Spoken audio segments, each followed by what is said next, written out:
A minha tarefa hoje é falar sobre a saúde e a mediunidade. Eu queria chamar a atenção de uma coisa que é uma impressão minha. Primeiro, a gente está muito ancorado na questão biológica quando a gente fala de saúde. E a saúde é muito mais do que o bem-estar físico, né? A gente está muito ancorado nas questões biomédicas e a gente se esquece do resto. Então, a gente tem trabalhado isso, né, nas AMEs. A gente tem tentado refazer o conceito de saúde. E a gente utiliza como referencial o conceito trazido por Emmanuel através de Chico Xavier, que saúde é a perfeita harmonia da alma. E quando a gente tem a saúde como perfeita harmonia da alma, é fundamental que a gente avalie a questão espiritual, né?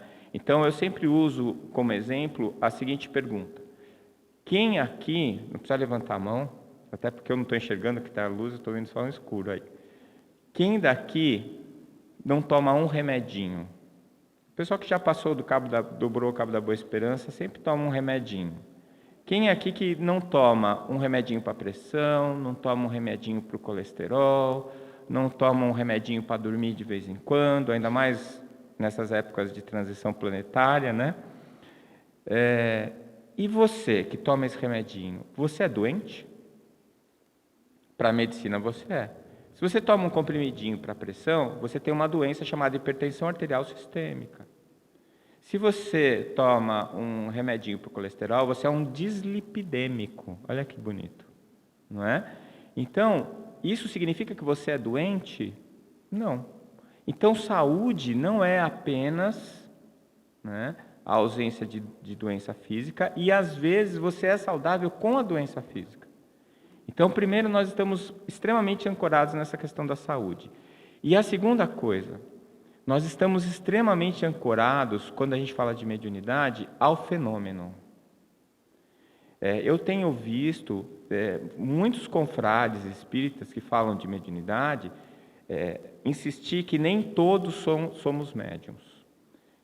Eu fiz um levantamento no livro dos médiuns, tem 9 citações em que ele fala especificamente, diretamente, que todos somos médiuns. Então, a minha pergunta é a seguinte: você nunca viu um espírito, você nunca ouviu um espírito, você nunca conseguiu mover, não teve nenhum poltergeist na sua casa, mas você nunca teve um sonho com alguém que já morreu, ou um sonho premonitório? Mas você nunca se inspirou? Você nunca teve uma ideia genial? Você nunca suspeitou que essa ideia genial não é sua? Não é? E intuição? Você nunca teve intuição? Nunca o seu anjinho veio falar na sua orelha, não faz isso, olha, toma cuidado? Nunca, né? Então, a mediunidade, ela é uma função biológica, ela é uma função fisiológica, e ela tem vários níveis. A gente vai falar disso no domingo de manhã. Ela tem vários níveis possíveis, mas todos os seres, eu vou um pouco mais além até, se vocês me permitirem, não vou falar os seres humanos, os seres vivos, que têm individualidade, têm algum grau de percepção do plano espiritual. E, portanto, são médiuns. A gente se ancorou na mediunidade fenomenológica. A gente se ancorou na mediunidade que produz alguma coisa palpável, que produz uma carta com informações que ninguém poderia ter tido, que produz informações sobre alguma entidade que aparece ou desaparece, e que a gente depois pode comprovar que realmente as chances daquilo ter acontecido são muito fortes. E aí a gente acaba esquecendo que a mediunidade de todos nós, ela não é fenomenológica, ela é mental, ela é psíquica, e ela faz com que todos nós que estamos aqui, de uma maneira ou de outra, estejamos ligados ao plano espiritual. E se o plano espiritual está confuso, agitado, nós vamos perceber isso de alguma maneira. A grande vantagem que os espíritas têm é que hoje, pesquisando sobre mediunidade, a questão física da mediunidade, porque a questão espiritual e psíquica está toda pronta, dada de bandeja por Allan Kardec no Livro dos Médiuns.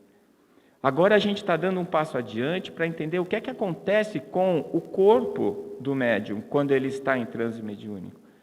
Quais são as alterações hormonais, as alterações neurológicas que podem estar acontecendo com aquele indivíduo? E isso faz com que a gente consiga perceber como que a mediunidade comum, que foi chamada por Herculano Pires de mediunidade estática, e que é a que todos nós temos, como ela pode influenciar a nossa saúde, principalmente a nossa saúde mental. E, obviamente, como a própria medicina já sabe, quando a nossa mente adoece, é uma questão de tempo para o nosso corpo adoecer. A medicina psicossomática já estuda esse assunto há muito tempo, mas, infelizmente, eles se limitam a estudar também os resultados, as consequências. Eles não se aprofundam nos mecanismos que geram essa doença.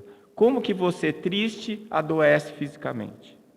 Né? Qual o caminho que a tua tristeza, a tua emoção, percorre para chegar nas tuas células? E a gente tem, de novo, um outro tesouro fantástico para trabalhar isso, que é a obra do André Luiz. Então, nós, espíritas, temos essa responsabilidade de sermos os guardiões de informações extremamente importantes para a humanidade.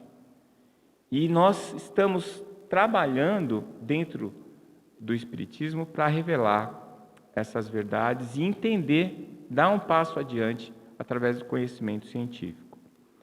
Tá, então vamos falar um pouquinho da história. Como a gente vai falar de mediunidade e saúde mental, a gente vai falar um pouquinho da psiquiatria e a mediunidade. Então, até o século passado, parecia senso comum para a psiquiatria, para os médicos, que a psiquiatria tinha surgido justamente para tratar, para combater o obscurantismo religioso. Na verdade, a medicina moderna, ela suplantou muitas crendices, não é? A chamada medicina científica, ela veio para substituir alguns rituais que eram utilizados tanto na questão espiritual como na questão de saúde. Isso começou com as civilizações mais primitivas, em que o pajé era ao mesmo tempo o médico e o sacerdote, né? E não é muito diferente hoje. Vocês vejam que os hospitais, eles nasceram da Igreja Católica. E mesmo hoje a gente tem as Santas Casas, por exemplo, que são fortemente ligadas, são instituições inicialmente religiosas que depois desenvolveram a medicina. Então, muito foi falado sobre isso, por esse modelo da psiquiatria que vinha para suplantar essas crendices, né, que estavam ligadas à religião. E a religiosidade em si, todo mundo acho que sabe disso, já ouviu falar, ela era vista como um fator de alienação das pessoas, né, e, portanto, combatida pelos cientistas. Tem muita gente que está nessa vibe ainda, né? Não percebeu que virou a página, mudou o disco e eles ainda estão falando a mesma coisa. Quer dizer, a própria ciência já confrontou isso e coloca hoje a inexorabilidade da existência do espírito, né? Então, isso daí é uma coisa que a gente precisa falar o tempo todo para as pessoas começarem a se convencer ou se acostumar com essa ideia, né? Então, o próprio Freud falava que as experiências místicas significavam um desamparo infantil, regressão ao narcisismo primário.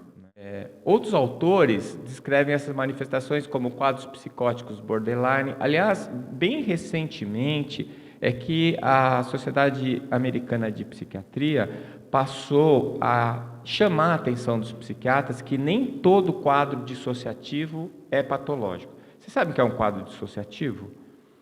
É o que acontece quando você está em transe mediúnico. O transe mediúnico é um quadro dissociativo. Você está falando como se fosse outra pessoa, não é? Você está vendo coisas que ninguém vê. Então você dissociou a sua personalidade. O quadro dissociativo é uma das características mais importantes das psicoses, que são os transtornos psiquiátricos mais graves. E como o médium era visto como um dissociado, ele era considerado e tratado como um psicótico. O DSM-4 veio chamar a atenção que nem sempre esses quadros dissociativos são patológicos, que eles podem, dentro de um contexto religioso, eles podem ser considerados saudáveis ou efeitos ligados à questão espiritual. Em nenhum momento o DSM-4 admitiu a existência do espírito ou da mediunidade. Eles estão bem longe disso. Mas eles já fizeram um grande avanço quando eles colocaram que nem todo médium é louco, apesar de todo louco ser médium. Então, distúrbios do lobo temporal, quadros histéricos, e chegaram a colocar como um perigo para o indivíduo e para a comunidade. Hoje em dia, é muito chique ser espírita. Depois do último censo, que a gente soube que a gente era o terceiro maior grupamento religioso do Brasil. Aliás, com 2%, e o Mário Pérez fez um levantamento mais recente que deu 8%. Então, nós já somos 8%. Segundo, que os espíritas são os que têm maior número de anos estudando. Então, a gente é mais culto. E segundo, que tem o melhor poder aquisitivo. Nós estamos chique demais. A gente é inteligente, culto e rico. Não é? E aí agora todo mundo quer ser espírita. Mas eu queria ver ser espírita na época em que era proibido, que se você estivesse fazendo uma reunião mediúnica, você era preso. Não é? Essa época é que eram os heróis. Hoje a gente só está surfando na onda. Então, foi considerado como uma coisa extremamente nociva. No Brasil, tem um livro chamado Espiritismo e Loucura, de Coelho Franco Filho, que foi publicado em 1931. E ele diz lá no livro dele que depois da sífilis e do álcool, o espiritismo é o maior fator de alienação mental. Você vê que a gente não tinha essa moral toda nessa época, Depois, ele diz que ele propõe que se queimassem todos os livros espíritas. Ele não sabia do auto de fé, Depois que queimaram os livros espíritas em Barcelona, foi aí que estourou o espiritismo, É só você queimar um livro ou proibir um filme que todo mundo quer assistir, Então, podia ter queimado, ia dar certo. Fechasse todos os centros espíritas e de candomblé que infestavam o Rio de Janeiro, o Brasil e o mundo ocidental. Ele dizia que o misticismo e a loucura se acham muito fundidos, juntos, que não se podia destacar um do outro. Pacheco e Silva, que prefaciou o livro sobre o assunto em 1939, dizia que, e em tese de doutorado, também feita no Rio de Janeiro, ele concluía que o médium espírita é um embusteiro ou um alucinado passível de internação e tratamento médico especializado. Você vê que o problema dele não era nem com a mediunidade, era com o espírita, Porque tinha que ser médium espírita, tá certo? Eu queria saber como é que ele reencarnou, esse doutor. A psiquiatria brasileira, falando sobre a mediunidade, falava da tendência a tomar atitudes discriminatórias, e agressivas, como as prisões, que eu já falei, e internações com tratamentos, tratamentos desnecessários. Isso ainda acontece hoje, viu, pessoal? Eu tive uma paciente em Santos ainda, que ela era evangélica, de família evangélica, era médium, uma mediunidade ostensiva, dinâmica, e ela falava que via as pessoas mortas, e ela foi... Primeiro tentaram exorcizar ela, não conseguiram, levaram ela para o psiquiatra, e ela ficou internada, tomou eletrochoque, e ficava dopada o tempo inteiro. E mesmo assim, essa mulher não perdeu a sanidade mental, veja. E quando eu expliquei para ela o que era a mediunidade, falei que ela não precisava contar mais nada para ninguém, aí ela ficou boa. Parou de tomar remédio. Ela falou, o que eu faço com eles? Eu falei, olha, você que sabe, eu converso com eles, vê o que eles querem, ou finge que não está vendo. Agora, não conta para ninguém. E ela ficou um bom tempo bem, até que ela foi reinternada pela família, porque toda quarta noite ela sumia e ninguém sabia onde ela ia. E um dia resolveram seguir ela, ela estava fazendo o curso de treinamento mediúnico no centro espírita. Aí internaram ela como louca de novo, Então, a gente precisa ter cuidado com essas coisas, porque a mediunidade, ainda mais agora, a Federação Espírita Brasileira encomendou um livro que eu julgo bastante importante, que foi feito pelo Dr. Arismar e pelo Dr. Fernando, que são, o Fernando é neuropsiquiatra, falando sobre mediunidade em crianças. Então, é um ponto muito importante a gente entender isso e aprender a lidar com isso, porque a mediunidade está se manifestando mais cedo, a gente está vendo mais crianças, e se elas não forem bem orientadas nessa fase inicial, elas correm um risco maior de desequilíbrio mental, social e assim por diante, né? Então, ainda hoje, tem alguns grupos que combatem as práticas mediúnicas, né? E que argumentam que são fonte de psicopatologia. Bom, então, se você é médium, você pode ser ou um enganador, né? Um desajustado e um insano. Eu não vou nem perguntar se você se sente assim, porque eu, por exemplo, me sinto os três. Cada dia eu sinto um pouco mais de cada um, porque eu acho que, né, de médico e de louco todo mundo tem um pouco, né? E de médium todo mundo tem bastante. Então, dependendo muito de como a gente está, das nossas condições psíquicas, muitas vezes a gente se sente um pouco assim, mas não é uma verdade, né? O que hoje mudou? O que a ciência nos diz hoje? Então, o que a gente já sabe? Que experiências espirituais têm um efeito contrário àquela que era atribuída, ou seja, maior envolvimento espiritual tem melhores níveis de saúde mental e também de saúde física, tá? Hoje já é uma coisa certa em medicina que as pessoas que têm fé, as pessoas que têm uma crença espiritual, elas vivem mais, vivem melhor, adoecem menos e quando adoecem se recuperam mais rápido. Por conta dessa notícia, que tem vários artigos científicos e já é um dado bem consolidado, os convênios, as empresas de saúde estão incentivando os seus associados a se espiritualizarem. E a indústria farmacêutica está fazendo um esforço enorme para descredenciar isso, para dizer que isso é tudo mentira. Por quê? Porque quem ganha e quem perde. Quer dizer, se você acredita em Deus, você vai se internar menos, e se você se internar, você vai embora mais rápido, então é bom para o convênio. E se você vai viver mais e bem, isso é bom para o convênio, você vai ficar mais tempo pagando e vai gastar menos. Agora, o que é que nós, dentro da área da saúde, precisamos fazer? A gente precisa incentivar, por quê? Porque já é certo que as pessoas precisam se espiritualizar para viverem melhor, tanto psíquica, mentalmente, como biologicamente, fisicamente. Então eu coloquei alguns artigos, Lotufo, o Dr. Kennan, que é um dos mais importantes pesquisadores dessa área. Alguns estudos realizados nesses últimos 10 anos deram conta de que a experiência extrasensorial dissociativa, que é essa, como eu expliquei para vocês, o quadro dissociativo, que é típico do médium, e as alucinações, são comuns na população geral e não trazem nenhum tipo de transtorno psiquiátrico, não significam transtorno psiquiátrico. Eu diria um pouco diferente com relação à alucinação, porque hoje o Departamento de Psiquiatria da AME Brasil, ele tem colocado isso com bastante segurança. É muito fácil você perceber o que é uma alucinação e o que é uma visão mediúnica. Então, o quadro alucinatório é um quadro patológico, mas a dissociação, ela pode ser patológica ou não. E aí, o psiquiatra, de posse desse conhecimento, ele vai conseguir fazer esse diagnóstico diferencial. Pesquisas realizadas nos Estados Unidos em 91 e no Canadá em 92 revelaram que mais da metade da população relata ter tido episódios de experiências extrasensoriais. É impressionante o número de relatos que as pessoas fazem e que elas se assustam quando acontece, e depois elas tendem a menosprezar.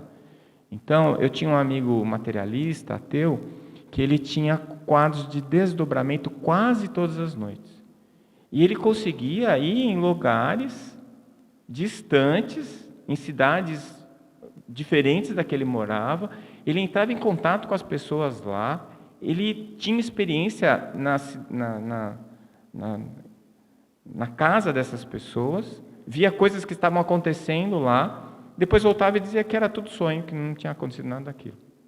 Né? Ah, mas você não previu que isso ia acontecer? Ah, coincidência. Então não adianta. Quando uma pessoa está convicta de alguma coisa, não gaste a sua saliva, nem perca o seu tempo tentando mudar a opinião dela. Né? A única pessoa que pode mudar a sua opinião é você mesmo. E isso vai acontecer com a experiência e com as conclusões que você vai tirando ao longo do tempo. Né? Se você quer que alguém mude, ou se você quer influenciar uma pessoa, não fale nada. Faça. Né? Seja você uma pessoa melhor. E aí isso vai acabar fazendo com que as pessoas olhem para você e para suas crenças com um interesse legítimo. Né? Hoje, essas constatações levaram a Associação de Psiquiatria Americana a trocar o DSM-4, como eu já falei para vocês, dizendo que existem situações não patológicas, ainda que dissociativas. Tá? Eu trouxe aí alguns exemplos de artigo, né, falando sobre mediunidade, né, esse daí de 2008, por exemplo, e é com o Alexander Moreira. O Alexander, ele fez a tese de doutorado dele estudando médiuns espíritas da cidade de São Paulo. Não só para estudar a condição da dissociação, do quadro dissociativo durante o transe mediúnico, como também para fazer uma leitura da saúde mental dessas pessoas. E ele concluiu que elas não só eram saudáveis mentalmente, como elas eram mais saudáveis que a população geral. Então, entre nós aqui, eu penso o seguinte: quando você vai para uma mesa mediúnica, você senta para fazer um trabalho de desobsessão, você tem ali os seus 15, 20 minutos de loucura, não é? Aí você se equilibra. Né? Um médium, quem é médium sabe disso. No dia do trabalho mediúnico, você já levanta com os caras todos pendurados no seu ombro, não é? E aí, na hora da reunião mediúnica, é que você descobre por que você estava tão irritado, por que você estava tão lábil, querendo chorar, por que você está... Porque aí eles vêm. Então, você é como se fosse um plug.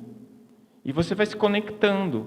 E aí, na hora da reunião mediúnica, você dissipa esses espíritos que vão ser auxiliados e aí você vai tocar a sua vida. Você sai leve, né? Você entra e sai leve. Eu vou contar uma história que aconteceu comigo. Eu estava na Alemanha, em Munique, e tinha acabado o congresso, e a gente tinha mais um dia em Munique para depois pegar o avião. E era o dia de finados lá, na Alemanha. E o grupo espírita que estava me acolhendo lá em Munique, eles têm um trabalho de todo ano, no dia de finados, eles iam para Dachau, o centro o campo de concentração, para fazer uma prece lá. E eles me convidaram, nós fomos. E eu nunca tinha ido no campo de concentração, não tinha nenhuma vontade de ir, mas foi interessante. Eu não senti nada, não vi ninguém, mas eu fiquei triste de ver aquilo. Né? Muito bem, fizemos a reunião, a gente fez a prece, deu tudo certo, e eu vim embora. 3 dias depois, eu estava na mesa mediúnica, no Maria Modesto Cravo, lá em Campo Grande. E aí se manifestou um espírito que dizia que estava se escondendo dos alemães. E eu não tinha falado nada para ninguém. Depois veio um outro que falou que ele e mais 10.000 companheiros estavam juntos ali, com medo de sair dos buracos para não serem torturados e mortos pelos alemães. E aí o dialogador, sem ter a menor noção do que estava acontecendo, dialogou e conseguiu amparar esses 10.000. Depois que acabou a reunião, eu fiquei pensando, o avião deve ter gasto mais gasolina para vir de lá para cá, não é? Eu trouxe na bagagem 10.000 espíritos. E fiquei pensando o seguinte, eles devem ter pensado lá, o pessoal da espiritualidade, olha, aproveita esse cara que ele vai para o Brasil.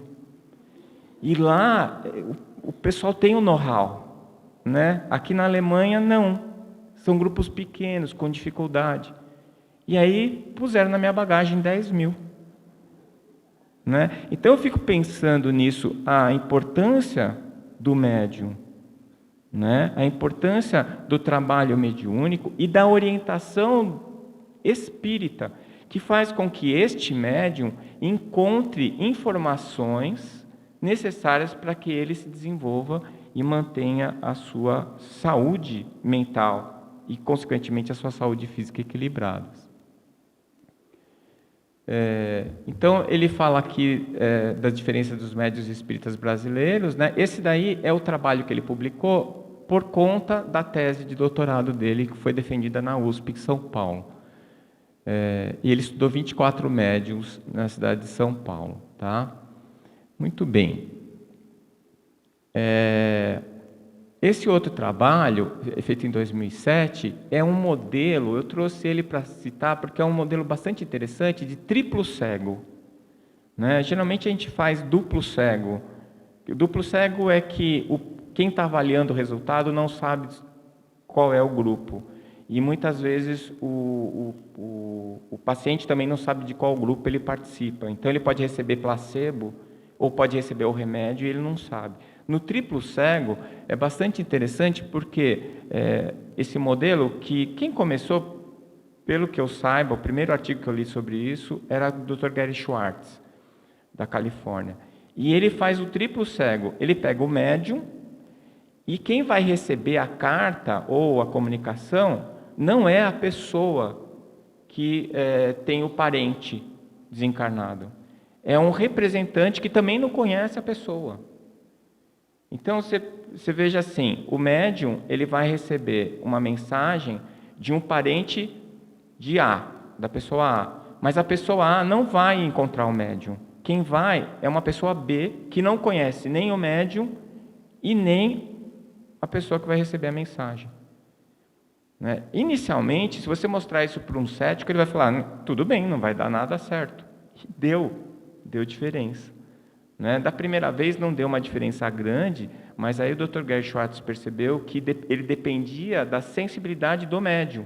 E aí ele conseguiu, através de outros estudos, identificar os médiums mais importantes, e esses médiums conseguiram fazer as cartas serem endereçadas às pessoas especificamente. E ainda assim, quando a pessoa recebia a carta, vamos supor que era um parente meu que tinha desencarnado, eu recebia a carta, eu não recebia a carta que o médium mandou sozinha, eu recebia essa carta e mais 5 cartas que foram redigidas pelos pesquisadores, parecendo a carta inicial, para ele escolher qual delas ele achava que era para ele. Ou seja, né, isso é que é ciência, né? Você dificulta, você não facilita. Para quê? Para que quando der o resultado, você não tenha dúvida que aquilo é verdade. Então, esses trabalhos eu estou trazendo para vocês porque eles são extremamente importantes, né? Esse trabalho aqui do Dr. Gary Schwartz, né, que eu acabei de citar, e é muito parecido com esse outro trabalho, né, que também é um trabalho com duplo cego ou triplo cego.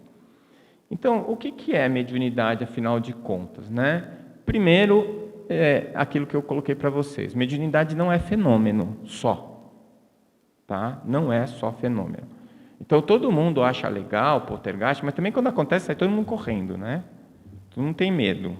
Eu acho engraçado isso. Outro dia eu fui falar sobre morte no centro, as pessoas, não vamos falar disso, não. Como assim? Não é? A gente não fala de morte, a gente fala de desencarnação. Desencarnação pode, morrer não. Né? Mas assim, o Chico avisou, morrer é fácil, duro é desencarnar. Então você tem que ter medo de desencarnar, não de morrer. Não é? Porque morrer é só dar um tiro na cabeça que você morre, mas desencarnar não vai ser bem fácil se você der o tiro na cabeça. Né? Então, essas coisas precisam ser discutidas. E a mediunidade também precisa ser discutida. Né? Então, ela está presente em todas as épocas da humanidade, e agora com os trabalhos do NUVET. O NUVET é o Núcleo de Medicina Veterinária da AME Brasil. E a doutora Irvênia, que esteve aqui recentemente, ela é a líder desse grupo. E ela tem estudos muito interessantes sobre mediunidade nos animais. E a gente precisa estar atento para isso também. Então, Sócrates ouvia o seu daimon, Moisés, Paulo de Tarso, São Francisco, Maomé, todos tinham descrições de comunicações mediúnicas. As pitonisas do Egito e assim por diante. Né?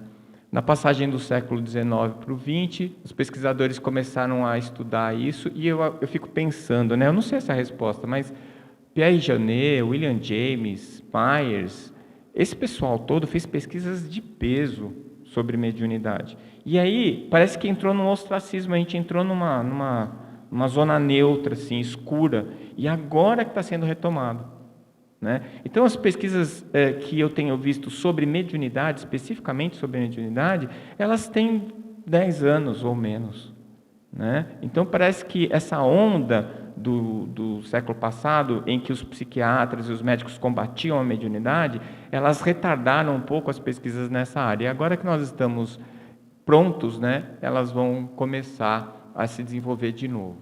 Então, Karl Jaspers, ele fala que, além da importância no diagnóstico diferencial das psicopatologias, o estudo e entendimento da mediunidade deve ampliar o conhecimento do psiquismo humano. Você veja que os grandes gênios, eles não perdem a visão, né? Eles não perdem o foco, eles estão sempre prontos para perceber e para falar as coisas mais importantes. Jung, que era médium, né, ele dizia que não vou me comprometer com a estupidez em voga de considerar tudo que não posso explicar como uma fraude, né? Então, isso é uma outra frase importante do Jung, quando ele era criticado, quando ele falava sobre a questão da espiritualidade, da mediunidade.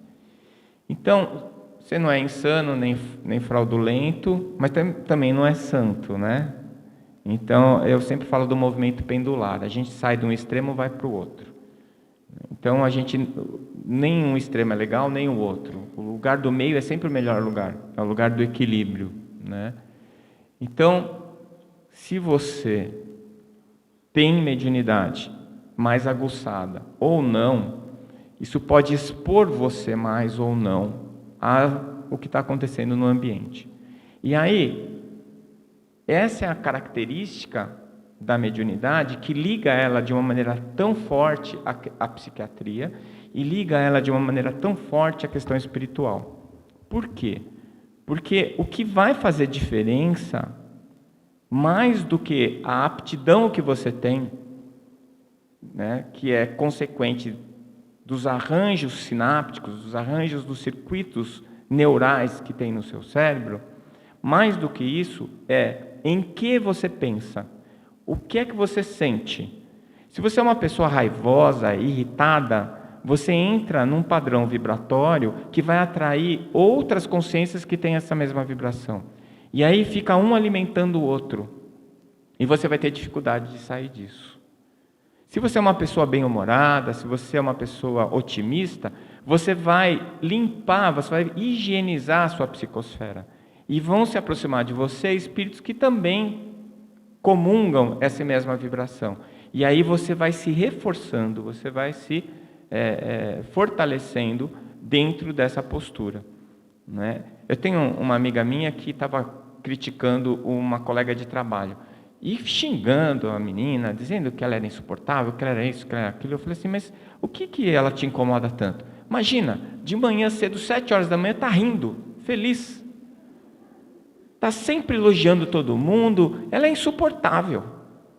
E eu fiquei olhando para ela, pensando assim, né? Quem que é insuportável mesmo, né? Depois eu fiquei com pena, porque pensa bem, você é tão infeliz que você se incomoda com o outro porque ele é feliz. Então você percebe como essa pessoa está num ciclo vicioso, ela está capturada em uma cápsula de pessimismo, de irritação, e ela não consegue se livrar disso, né? Tem uma passagem em que o André Luiz, eu não lembro qual livro, ele está com um orientador espiritual tentando dar auxílio para um jovem, e o jovem está sendo aliciado, né? Ele estava prestes a ser molestado sexualmente. E o André Luiz fala assim para o orientador, escuta, nós não vamos fazer nada. O orientador falou, nós estamos aqui para isso. E por que a gente não faz? Ele precisa pedir, ele precisa abrir o campo mental para a gente poder entrar. E na hora que o menino para pensar se é certo ou errado e pensa em Deus, eles entram e conseguem livrar ele da situação. Quantas e quantas vezes eles estão ali, apostos, aliás, eles estão sempre apostos, esperando para te ajudar, e eles não podem te ajudar porque você não deixa, porque você prefere a companhia que você está acostumado, mesmo que ela seja ruim.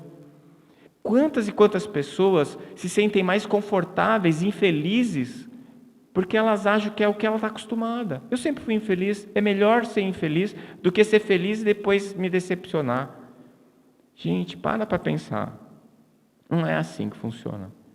Então a mediunidade mantém você em contato com quem você escolher, é sintonia. Se você não gosta de assistir o Faustão, não pode pôr na Globo no domingo.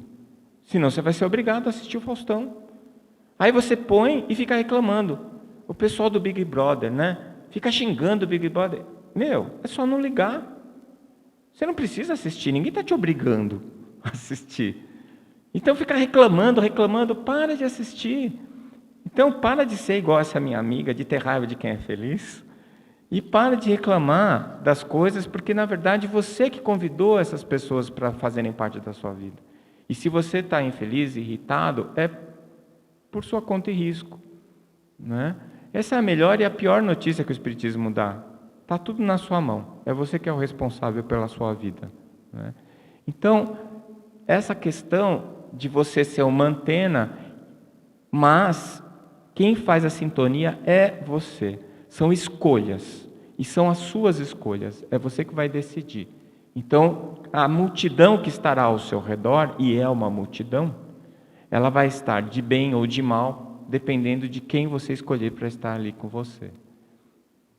Então, a influência pode ser ruim e te trazer infelicidade e doença, ou ela pode ser boa, né? Lembrando da questão da saúde. Para a medicina materialista, o Chico nunca foi saudável.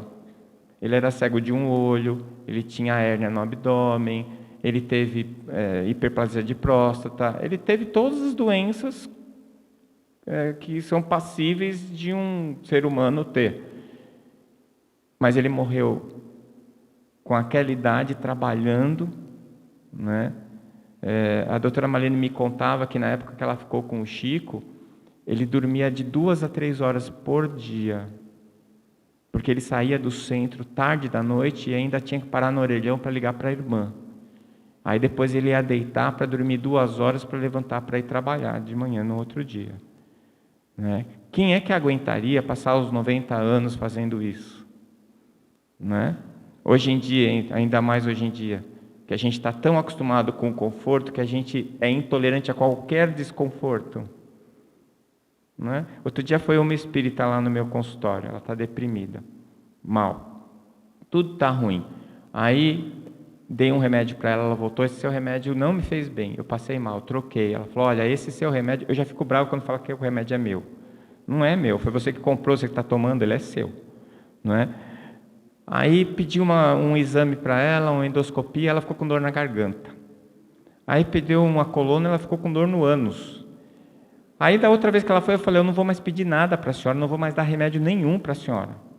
Ela falou, por quê, doutor? Porque tudo que eu faço dá errado. E vou dizer por quê. Porque a senhora não quer ficar boa. Aí a casa caiu, né? Mas é a verdade. E ela, espírita, eu falei, a senhora está indo no centro? Não, é muito longe. A senhora faz evangelho em casa? Quando dá, porque eu tenho sono, eu durmo. E eu que tenho que resolver sua vida. Eu faço evangelho, eu vou no centro e está difícil. Imagina ela que não faz nada. Entende? Então, as pessoas precisam assumir a rédea da vida delas, porque é elas que vão fazer as coisas acontecerem. E se você escolher a doença, vai ser a doença que vai vir para você. É isso. Então, toda vez que você adoecer, pergunta para você mesmo por quê. E se você não conseguir responder, você pergunta para você para quê. É mais importante você descobrir para que você adoeceu do que por que você adoeceu. No porquê, a gente geralmente tenta terceirizar a culpa. A gente tenta achar alguém que fez a gente ficar doente. E acha. Sempre acha. Se não tiver, a gente inventa. Não é? Agora, para quê? Qual é a mensagem? O que eu tenho a aprender com aquela doença? E aí, o processo vai ficar muito mais agradável, muito mais suportável, e você vai sair muito mais reforçado, muito mais saudável do que você estava antes do adoecimento, não é?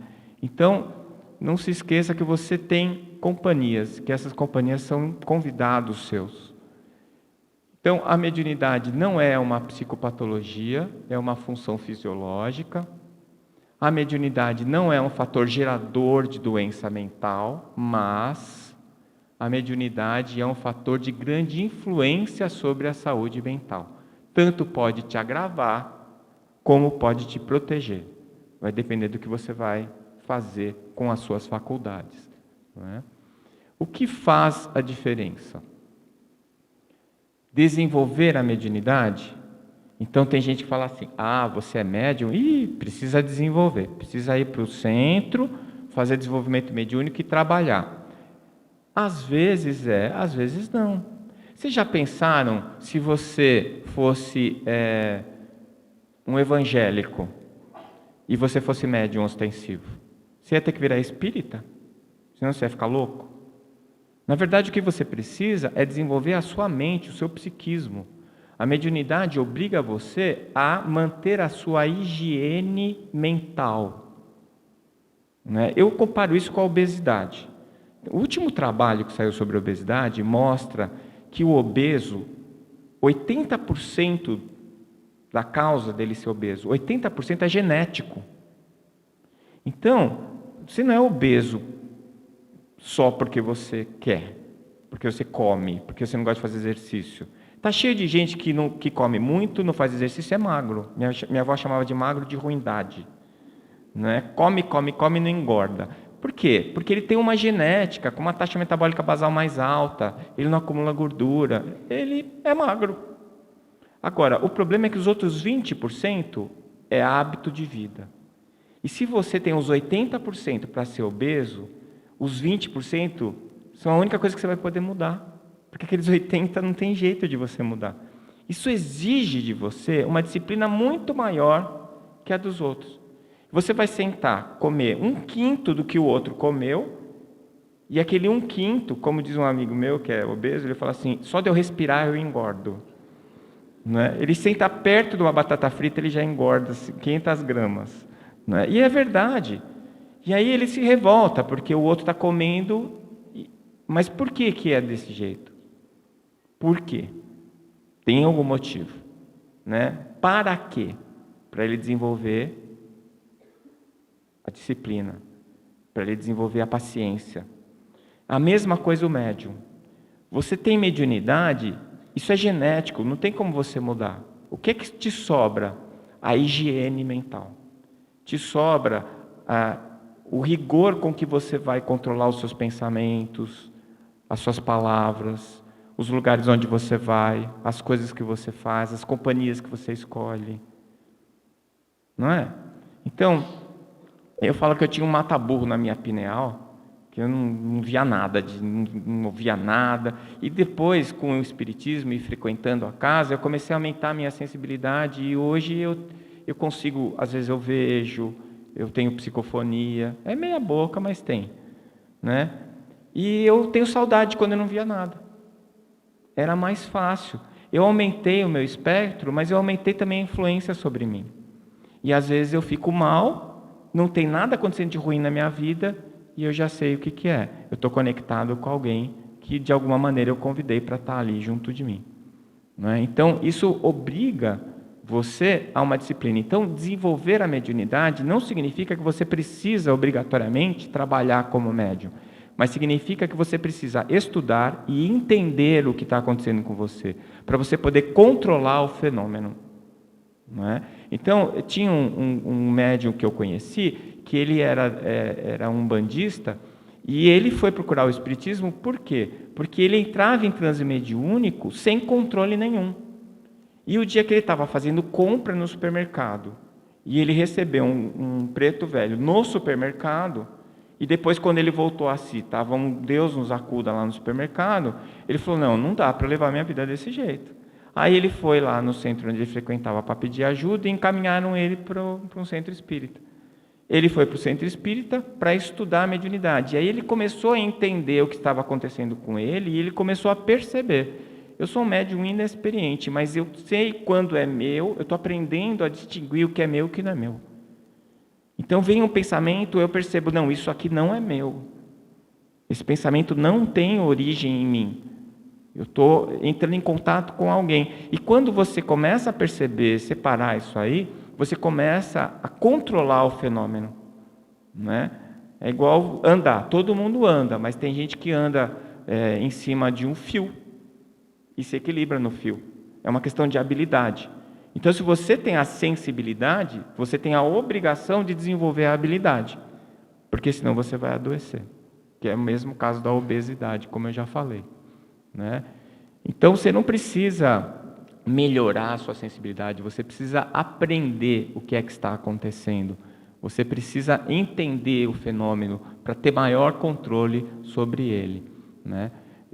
Então, não é necessário que você seja um médium mais sensível. É importante que você seja um médium mais instruído, mais seguro, mais consciente do que está acontecendo com você. Agora, desenvolver o espírito é fundamental. E é por isso que você tem a mediunidade. Como é por isso que você é obeso, ou é por isso que você é careca, ou é por isso que você é baixinho. E é por isso que você tem as características que você tem.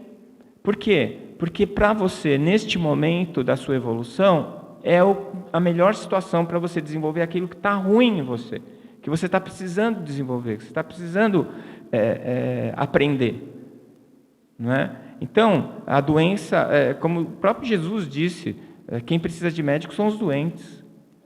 Não é? A gente precisa estar atento para as nossas deficiências, porque elas são os nossos pontos de evolução nesse momento. São elas que vão trazer para a gente as experiências que a gente precisa para crescer, para evoluir. O que nos protege é a nossa capacidade de amar. Então, isso daí que é um grande desafio. Eu sempre digo isso, mas é uma verdade. Quando eu tive os meus filhos, principalmente o primeiro, e ele começou a crescer, e eu dava banho nele, eu via ele aprender a andar, aprender a falar, eu pensava assim, então é isso que é o tal do amor incondicional, né? Porque eu amo esse cara de qualquer jeito, ele pode ser quem ele quiser, eu vou amar ele sempre. Se precisar cortar o meu braço direito, eu corto para ele, né? E eu vim pensando nisso, aí veio o segundo, depois veio o terceiro, mas aí eles entraram na puberdade, e eles viraram adolescentes. E aí eu descobri que meu amor não era incondicional, né? Quando eu tive vontade de jogar eles pela janela, né? Tinha vontade de apertar eles pelo pescoço. Então eu descobri que eu não era assim tão apaixonado, que eu esperava que eles fossem alguma coisa dentro da minha cabeça. Eu gerei uma expectativa. Então, se eu não consigo amar incondicionalmente os meus filhos, eu não consigo amar ninguém incondicionalmente, por enquanto. Mas esse é o exercício. Nós precisamos chegar lá, porque esse amor, ele não tem nada a ver com a questão poética ou piegas, mas ele tem a ver com a força criadora e organizadora de tudo que existe, que é Deus. O amor é a ferramenta de trabalho de Deus, é a bússola que orienta toda a criação. E a gente entender isso, e mais do que isso, sentir isso, é muito importante. E no momento em que a gente estiver nesse ponto de conseguir amar incondicionalmente, a gente vai estar protegido de qualquer outra coisa. Porque pensa um pouco, o que é que te perturba? O que é que te desequilibra? É o que o outro faz com você? Não é. É a maneira como você reage ao que o outro faz com você. Não sei se vocês já perceberam isso. Por exemplo, leva em consideração a questão do filho. Se o teu filho está andando e ele tropeça e cai, você fica com raiva dele porque ele caiu? Não, ele está aprendendo a andar, você sabe que é natural que ele caia. Não é? Se ele fez alguma coisa errada lá, pegou uma canetinha e rabiscou a parede, não é? Você fica com raiva porque ele rabiscou a parede, você fica com raiva geralmente de alguém que deixou ele rabiscar, não é assim? Porque você sabe que ele não tem a noção de que aquilo é errado. Aí você vai ensinar ele, você vai ter toda a paciência do mundo. No momento em que o seu nível de consciência conseguir ver todos os seus semelhantes dessa maneira, você não vai ter raiva mais de ninguém. Se você não tem raiva, você não tem mágoa, você não vai precisar do perdão. Que o perdão é o antídoto para a toxina gerada pela mágoa, pela raiva e pelo ódio, que na verdade nada mais são do que a ausência do amor. Então nós estamos aqui para aprender a amar. E essas situações, e principalmente a questão da mediunidade, ela empurra o médium para essa situação do amor incondicional, dele ser obrigado a estar bem com as pessoas que estão ao lado dele, para ele estar bem com ele mesmo. Ele descobrir que ele não depende de ninguém para ser feliz, a não ser dele mesmo. E que se ele estiver em equilíbrio, ele vai estar feliz e saudável. Madre Teresa de Calcutá tem uma frase, um texto bastante longo até, mas que ela termina com uma frase que eu levo muito para mim. Ela diz assim: perceba que nunca foi entre você e os outros, sempre foi entre você e Deus. Não é? Onde é que está o reino de Deus? Está dentro de nós. Onde é que está escrita a lei? Na nossa consciência. Então você não precisa ir em nenhum lugar, você não precisa fazer nada, não precisa ir de ninguém para descobrir a verdade e o bem-estar de você mesmo. Eu digo que o Espiritismo é delivery. Né? Você pode receber em casa, você não precisa ir na igreja, você não precisa pagar dízimo. Aliás, o pessoal até exagera, não paga dízimo, mas também não quer saber quem paga a conta de luz, não quer saber quem paga o aluguel da casa do centro, mas assim, você não precisa, né? É só você olhar para dentro de você mesmo. Por que a gente vai no centro? Para a gente encontrar apoio, para a gente estudar junto, para a gente se esclarecer mutuamente. Mas tudo tem que acontecer lá dentro de você. E se você conseguir fazer isso, que a gente chama de reforma íntima, então a sua mediunidade vai te proteger, não vai te adoecer. Eu queria agradecer muito essa oportunidade. Eu espero que eu tenha trazido algum material para reflexão de vocês, né?